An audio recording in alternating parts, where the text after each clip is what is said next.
one of the biggest sacred cows of all is go to school. And many people think I'm anti-school. That is not true. I'm anti-ignorance. So I'm very pro-education. I'm just not pro being stupid about money. I think that's true, that what you said is education is more important now than it's ever been. That's right. So the problem is that the schools focus just on two kinds of education. There's the academic, which is really important. Reading, writing, arithmetic, you need to have it, that's basic. And the second type of education they give is the professional kind of education. So if you want to be a lawyer or an accountant or a teacher, then you need to go to school and get those certifications. But the one kind of education that's lacking severely in the school system as it stands is financial education. Time out. An important part of financial education is having a financial statement, which is an income statement and a balance sheet. Now, when you go to your banker always asks you for your financial statement, not your report card, because your financial statement is your report card once you leave school. Your financial statement will tell you whether or not you're smart with money or not smart with money, because that financial statement is your report card of your financial intelligence. I put on my Facebook one day that we need to teach our children financial education, and I received a comment back from a teacher that said, who's going to pay for it? We're all going to pay for it if we don't start educating our children in school. This is a very hot subject, but our schools are training people to be employees, to work for the rich. The second thing I don't like about school is how dare they label a kid as smart or stupid at an early age. The reason I'm sensitive to that is because I was labeled stupid right off the start. And it wasn't that I was stupid. I was bored and I was not interested, and it was none of the subjects I wanted, and nobody could tell me how I was going to use calculus. I kept asking my teacher, how am I going to use calculus? And they couldn't tell me. Are they training to be an employee, or are they training to be street smarts? See, my poor dad was school smart, my rich dad was street smarts, and I'd rather be street smart today. Well, there's a total lack of practical education is really what you're talking about. And I found that. I'm an accountant. I have a master's degree. And you're an A student, right? And I'm an A student. We'll forgive you. So, thank you. But when I went to school, the only financial education I got was specific to my profession. Okay, there was no general financial education. I could have gone all through, gotten a master's degree, got a PhD in my field without any specific financial education about how to handle myself once I got out of school. Right, and people say to me, well, I learned economics in school. Is economics financial education? Not really. You know, it's not about investing, it's not about the laws, it's not about taxes, it's not about history. Well, Robert, as a lawyer, I see all sorts of people walk through the door. And some are highly educated, and some have no education at all, but like you said, they're street smart. And the first time I saw this type of client, I thought, wow, he's doing pretty well. He didn't go to college, but he's got all this real estate. And then there's a pattern that develops where you see a lot of people who never went to college, but are street smart and have done very well. I can just say, I was talking to a woman the other day, she's just as you're saying, highly successful doctor. Very, very successful.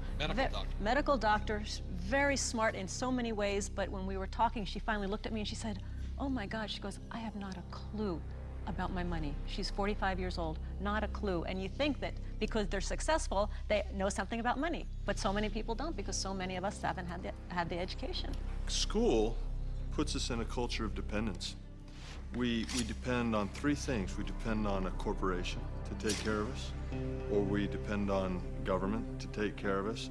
And the scary one, I think, is we depend on institutions. You know, the people we run our 401ks to take care of us. Stock market. And we put ourselves, we rob ourselves of the independence to think freely as entrepreneurs or investors, and we just become dependent on those three entities. And it's brutal. And Mr. Maloney, you never finished school, did you?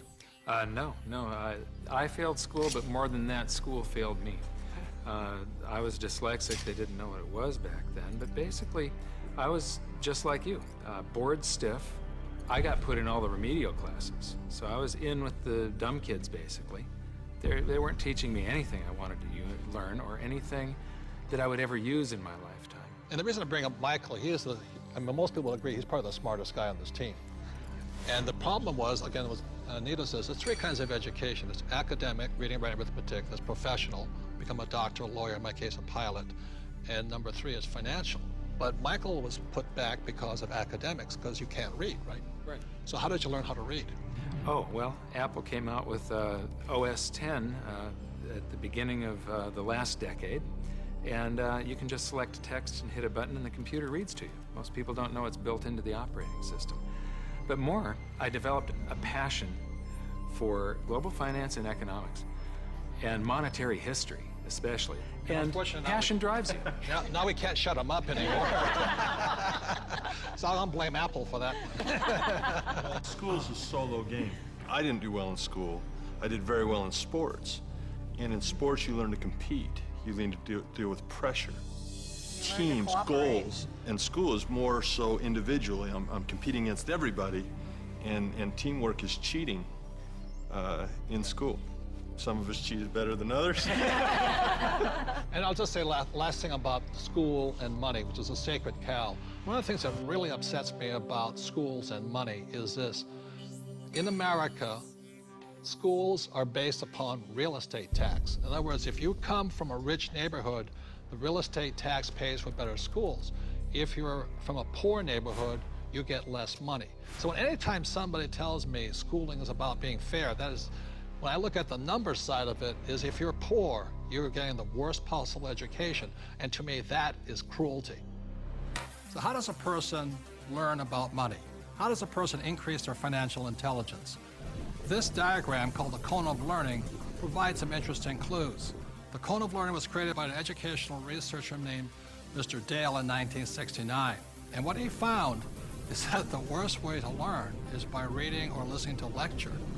And the best way to learn is at the top, which is simulations or games, and then doing the real thing. The interesting thing is my poor dad, who was good at school, thought that reading and lecture was the best way to learn. My rich dad taught me to be a rich man at the top of the cone. He taught me using the game Monopoly. You know, 4 greenhouses, 1 red hotel. 4 greenhouses, 1 red hotel. And then we went out and did the real thing. So one of the ways, if you want to learn without much risk, is by simulations, play games. The reason my wife and I created the cash flow game was so that you could play and learn physically, mentally, emotionally, but make a lot of mistakes with play money. So how many people in this room have made financial mistakes? You know, the only thing we were ever taught was maybe how to balance a checkbook, how to have a savings account, those basics. Financial education is like learning another language. Yeah. You know, when you learn real estate, it's a different language than stocks. It's a different than entrepreneurship or commodities, oil or gold. I say this all the time in Mexico. If you learn English, you can do business with the whole world. When you learn to speak the language of money, it opens up a whole new world. Yeah. And unfortunately, in our school systems, we don't teach the language of money. We teach people the language of becoming a doctor, lawyer, or an employee.